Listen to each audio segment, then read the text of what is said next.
네, 금년 2021년 참 주식시장에서 수익 내기 힘든 그런 한 해였습니다. 하지만 또 내년에는 어떤 기대를 가질지 전문가 모시고 정밀 진단해 보겠습니다. 도움 말씀에 있어 대신증권 이경민 투자전략팀장 직접 스튜디오에 모셨습니다. 팀장님 네, 안녕하십니까? 안녕하십니까. 네. 뭐 한 11월 중순경에 조금 숨 좀 돌리나 했더니 네. 오미크론이라는 새로운 변이 바이러스가 발생되면서 또다시 시장 굉장히 어두워졌습니다. 네. 먼저 최근 시장부터 진단해 주시죠. 일단은 오미크론 변이 바이러스 자체가 시장에 충격을 주는 것은 아니라고 생각을 합니다. 오미크론 변이 바이러스가 계속 발생하긴 했는데 그때마다 극복되는 모습들을 보여줬었거든요. 그런데 지금의 문제는 그동안에 누적돼 왔던 그리고 기대감이 많이 올랐던 증시가 되돌리는 계기를 만들어주는 것이 아닌가라는 생각을 합니다. 특히 한국 코스피 오늘도 굉장히 많이 밀리고 있는데요. 워낙 취약한 상황이다라고 생각을 합니다. 실적 전망이 계속적으로 하향 조정되는 상황에서 미국은 실적 전망이 계속적으로 상향 조정되는 그림과 정반대 흐름을 보이면서 그동안에도 부진했는데 오늘 같은 경우는 경제 지표들이 좀 부진하게 나오면서 좀 시장에 많이 밀리고 있는 상황이라고 볼 수 있겠는데요. 따라서 지금 현재 시점에서 한 달밖에 안 남은 2021년 연말까지 어떻게 봐야 될까? 조금은 경계하자라는 말씀을 드리고 싶습니다. 무엇보다도 미국 증시가 올라온 데에는 병목 현상이 완화될 거야. 그러니까 물류 대란이 완화될 것이다. 연말 소비 시즌이 좋을 것이다. 라는 말씀들을 많이 하셨는데 최근 코로나19 재확산으로 인해서 소비 심리가 급격히 위축되고 병목 현상이 완화되는 시그널은 일부 있지만 아직까지 풀리는 모습들은 전혀 보여주지 못하고 있습니다. 여기다가 재고가 부족하다 보니까 연말 소비 시즌에 대한 모멘텀도 굉장히 약해지는 모습인데요. 이런 기대와 현실 간의 괴리가 아마도 오늘 미국 증시, 오늘 코스피가 급락을 하는 것은 좀 과도하다고, 단기적으로 과도하다고 볼 수 있겠지만 미국 증시도 안전지대는 아니다라고 생각을 할 수 있겠습니다. 네, 자 말씀해주신 것처럼 오늘 우리 시장이 정말 과도하게 좀 많이 하락하고 있습니다. 투자 심리가 정말 많이 위축됐고 그래도 오전장은 좀 버텨주나 싶었는데 지금 미국 지수 선물이 또 급락하다 보니까 네. 우리 시장도 값이 좀 많이 빠지고 있거든요. 앞으로 좀 내년까지 시장의 변수 역시나 좀 코로나가 될 것 같은데 변수들과 함께 시장 영향 함께 진단을 해주시죠. 말씀드리면은 지금 코로나19 재확산이 너무 심하거든요. 네. 글로벌 전체적으로 보면은 확진자 수가 60만 명을 넘어서고 있습니다. 그리고 유럽은 40만 명을 넘어서고 있거든요.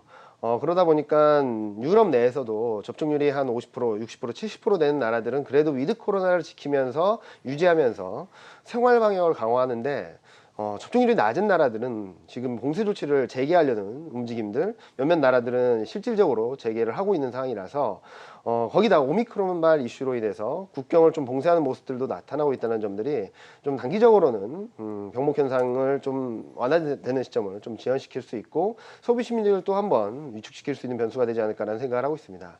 이렇게 본다면 내년까지 병목 현상 완화, 소비 개선에 대한 기대감들은 좀 약해질 수밖에 없다라고 생각하고 있고요. 그럼 언제쯤 이게 풀릴까?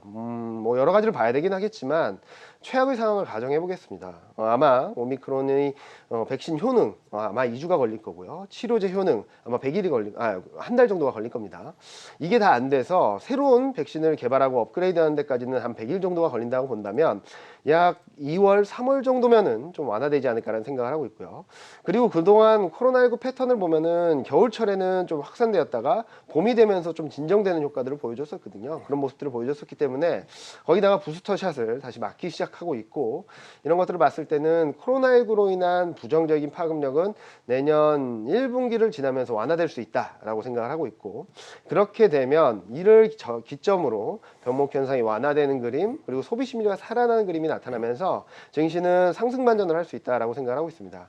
큰 그림에서 말씀을 드리면은 코로나19로 인한 병목 현상 완화 시점 소비 회복 시점 이런 것들을 가늠하시면서 대응을 하시는데 적어도 이번 겨울 동안에는 조금은 경계 심리를 갖고 바라보자.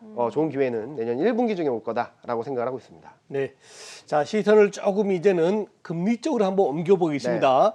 이미 우리 중앙은행인 한국은행에서는 올해 2차례 금리 인상 시켰고요. 또 네. 내년 상반기에 한 차례 정도 더 하겠다고 이미 발표가 돼 있고요. 또 12월 14, 15일 날에 있게 될 미국 FOMC에서도 과연 테이퍼링에 대해서 금리 인상에 대해서 어떤 언급 나올지 굉장히 기추가 주목이 됩니다. 자, 이 부분 금리 부분과 주식시장 한번 연관해 주시죠. 일단 한국은행의 금리 인상은 뭐 이제 끝을 향해 가고 있다는 측면에서 채권 시장이나 아마 금융 시장에 큰 영향을 주기는 어렵다라고 생각하고 있습니다. 이제 관건으로 봐야 될 것은 미국 쪽의 금리 인상인데요. 연준은 계속적으로 2022년 중 한 번 금리 인상, 대신증권에서는 4, 4분기 중 금리 인상 가능성을 열어놓고 있는데 시장에서 걱정을 했던 것은 이보다 더 빨리 더 많이 할 수 있다는 걱정이 있었죠. 어떻게 보면은 오미크론이나 코로나19 재확산 국면들이 긍정적인 영향을 줄 수 있는 변수도 있습니다. 무슨 말씀을 드리냐면 최근 금리 인상에 대한 컨센서스가 크게 떨어졌는데요. 아마도 이런 흐름들이 좀 더 이어지게 되고 경기에 대한 불확실성이 조금 더 시장에 유입되게 된다면 많은 분들이 걱정하는 금리 인상 시점은 좀 후퇴할 수 있다고 생각을 하고 있고요.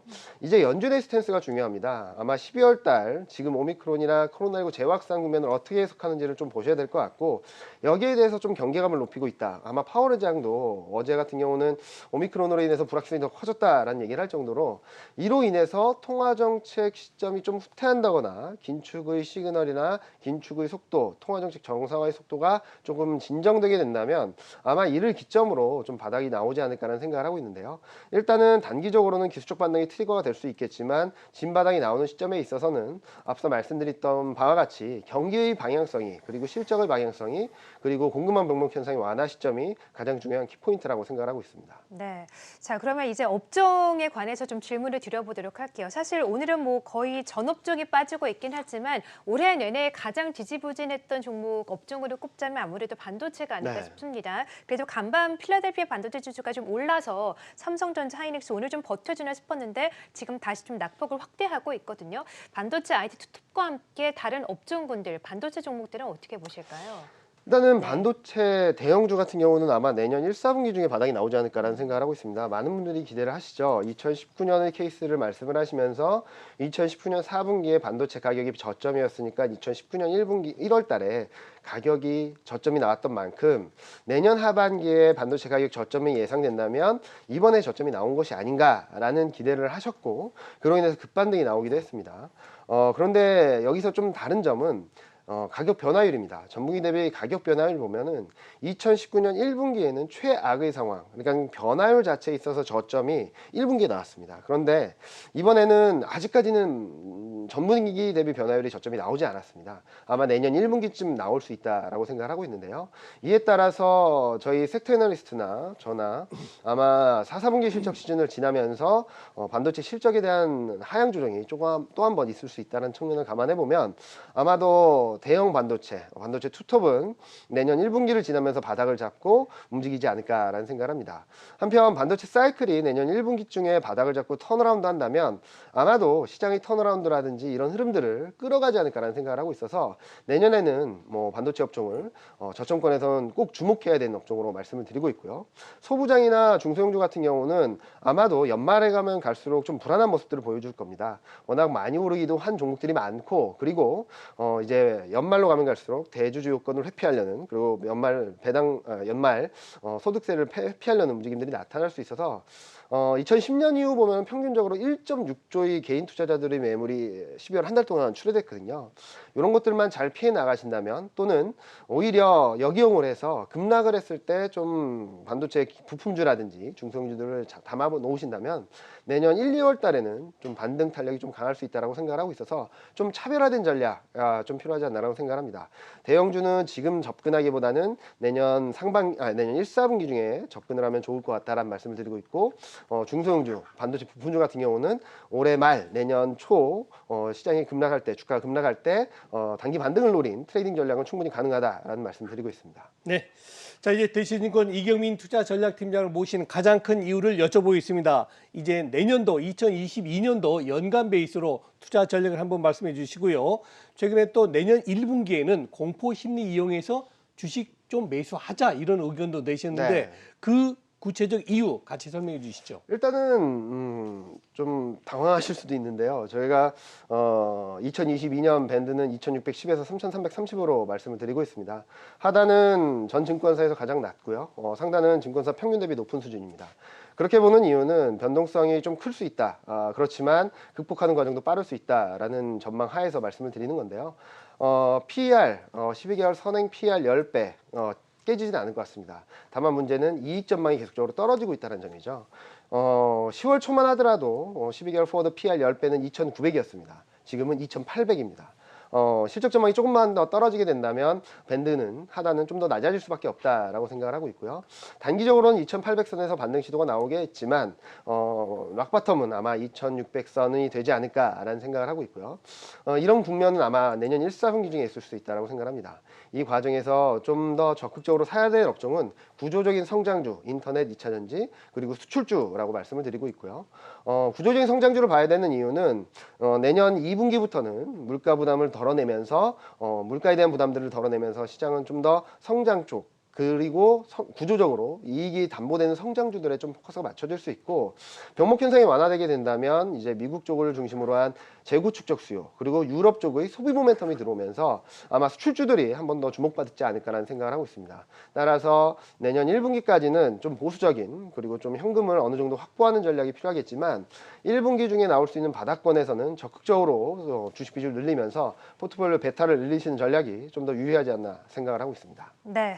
자, 이제 마지막 질문을 좀 드려보도록 할게요. 사실 마지막 질문이 유망주 종목을 여쭤보는 질문인데 사실 지금 이거보다 다른 점이 더 궁금하실 것 같아서 네. 시장 상황을 좀 더 여쭤봐야 될 것 같아요. 지금 코스피가 2,850선이 깨지고 있고 코스닥이 2%가 넘게 급락을 하고 있습니다. 외국인들은 여전히 좀 보수적이지만 아무래도 기관의 매도가 좀 거세게 나오고 지금 미국 지수 선물이 좀 많이 빠지고 있거든요. 이런 하락의 원인을 조금 더 알려주시고 오늘장 마감까지 이제 30분 정도밖에 남지 않았는데 오늘장 마감까지 어떤 전략이 필요한지 또 내일은 어떤 전략이 필요한지도 함께 말씀을 해주시죠. 일단은 지금 급락을 하는 데는 여러 가지 재반 여건들도 안 좋았지만 외국인 선물이 가장 크다라고 생각합니다. 현물 시장에서 매도는 2천억 조금 안 되는 수준인데요. 이제 선물 시장에서 매도가 외국인 매도가 커지게 되면은 기관의 프로그램 매도가 나옵니다. 무슨 말씀을 드리냐면 지금 한국의 수급이 굉장히 얇아진 상황이거든요. 기관 투자나 뭐 여러 투자 주체들이 적극적인 매매를 하지 않는 상황에서 외국인이 선물 매도를 하게 되면은 그에 따른 프로그램 매도가 출회되면서 기관 매도가 출회되면서 이런 수급의 악순환의 고리가 형성돼 있다라고 생각을 하거든요. 그렇게 본다면 지금 2,850이 깨진 상황에서 여기서 더 따라 팔아야 되느냐? 단기적으로는 좀 아니다라고 생각을 하고 있습니다. 12개월 포워드 PER 10배, 아직까지는 2,800을 지켜주고 있습니다. 12개월 선행 PBR 1배는 2,800선입니다. 아마도 2,800선 전후에서 기술적 반등은 나올 수 있다는 측면에서 2,850이 깨진 이 상황에서 추격 매도하기도 부담스럽다. 오히려 조금 기다렸다가 반등권에서 조금 비중을 줄여가는 게 맞지 않을까라는 생각을 하고 있습니다. 뭐 내일이 어떻게 될지 저도 확답을 드리긴 좀 어렵습니다. 그렇지만 지금 추격 매도는 자제하는 가운데 2,800선 지지력 테스트 그 이후에 기술적 반등 국면에서 오히려 투자 전략을 조금 더 보수적으로 가져가는 게 맞지 않을까라는 생각을 하고 있습니다. 네, 자 그래도 추격 매도는 좀 자제하고 일단은 보수적으로 대응을 해보자라고 하셨고 그래도 나오셨으니까 유망주도 짤막하게 언급해 주시죠. 네, 일단은 네. 내년 2022년 1분기까지는 내수 소비주들이 좀 좋을 것 같습니다. 많은 최근 코로나19가 재확산되면서 좀 불안한 모습을 보이고 있지만요. 실적이 어느 정도 탄탄한 스튜디오 드래곤 같은 미디어 그리고 호텔 신라 실적 턴어라운드 기대해 볼 수 있겠습니다. 최근 워낙 가파르게 하락하고 있어서 부담스럽긴 하지만 낙폭 과대주로서의 매력도도 남아있다는 측면들을 좀 고려할 필요가 있고요. FNF는 지금 동남아시아 쪽의 확산세가 조금 진정되는 모습을 보여주면서 병목 현상이 완화되는 시점에서의 먼저 수혜를 받을 수 있다라고 생각합니다. 그리고 지금 당장 투자하기보다는 내년 1, 4분기 중에 나올 수 있는 바닥권에서는 구조적인 성장주와 수출주 말씀을 드리고 있는데요. 2차전지 쪽에서는 에코프로비엠 그리고 인터넷 쪽에서는 네이버 제약바이오 쪽에서는 제약바이오 섹터 전체를 추천드리기는 어렵지만 이 안에서 옥석 가리기를 하자라는 차원에서 유한양행을 말씀을 드리고 있습니다. 그리고 수출주에서는 반도체는 삼성전자, SK하이닉스 그리고 자동차는 현대차 말씀드리고 있는데요. 저희가 9종목을 선택했는데 이 안에서 반도체가 초대형주로 2개입니다. 내년에 반도체의 흐름이 얼마나 중요한지 그리고 반도체가 얼마나 잘 가는지 여부에 따라서 코스피 향배가 결정될 수 있다라고 생각을 하고 있습니다. 네, 자 유망주까지 말씀을 해주셨습니다. 오늘 시장이 좀 많이 빠지고 있습니다. 일본도 중국도 홍콩도 지금 낙폭이 더욱더 확대되고 있는데요. 어려운 시장 이경민 팀장과 함께 시장에 대한 대응 전략 함께 들어봤습니다. 대신증권의 이경민 투자전략팀장과 함께했습니다. 고맙습니다. 네, 감사합니다.